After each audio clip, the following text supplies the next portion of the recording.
మీనా, బాలు ఇద్దరు కలిసి పోలీస్ స్టేషన్కి వెళ్తారు.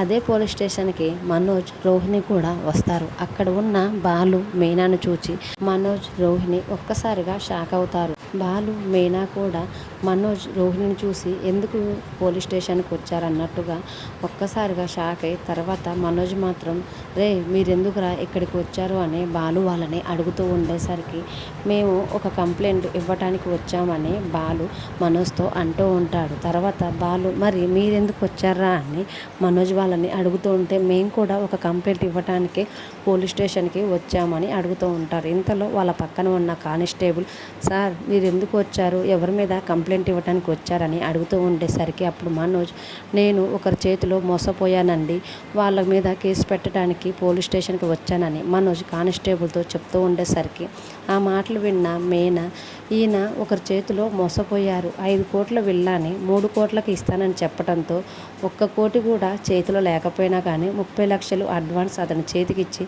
ఇతను మోసపోయాడు. మరి మోసం చేసిన అతని మీదే ఈయన కేసు పెడితే మోసపోయిన ఈయన మీద మరి ఇంకా కేసు ఎవరు పెట్టాలో అని మీనా అంటూ ఉండేసరికి మీనా మాటలకు రోహిణి ఒక్కసారిగా ఏంటి మీనా నువ్వు కూడా మీ ఆయనలాగా అలా మాట్లాడుతున్నావేంటి అని రోహిణి మీనాని అడుగుతూ ఉంటుంది.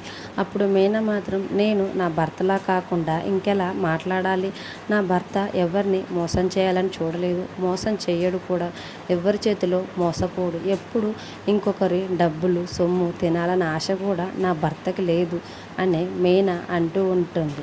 అయినా నీ భర్త మనోజ్ వల్ల నా భర్త నీ భర్తకి తమ్ముడని చెప్పుకోవటానికి సిగ్గుపడుతున్నాడు అని మీనా రోహిణితో అంటూ ఉండేసరికి రోహిణి ఒక్కసారిగా మీనా మాటలు మరి మితిమీరుతున్నాయి, కొంచెం అదుపులో పెట్టుకునే మాట్లాడు అని రోహిణి మీనాతో అంటూ ఉండేసరికి వెంటనే పక్కనే ఉన్న కానిస్టేబుల్ అమ్మ ఇది మీ ఇల్లు కాదు, మీకు ఏమైనా గొడవలు ఉంటే మీ ఇంటికాడ చూసుకోండి, స్టేషన్లో కాదు, దయచేసి నిశ్శబ్దంగా ఉండండమ్మా అని కానిస్టేబుల్ వాళ్ళతో అంటూ ఉంటాడు. ఈ వీడియో కనుక మీకు నచ్చితే ప్లీజ్ లైక్ చేసి మన ఛానల్ని సబ్స్క్రైబ్ చేసుకోండి. Thanks for watching.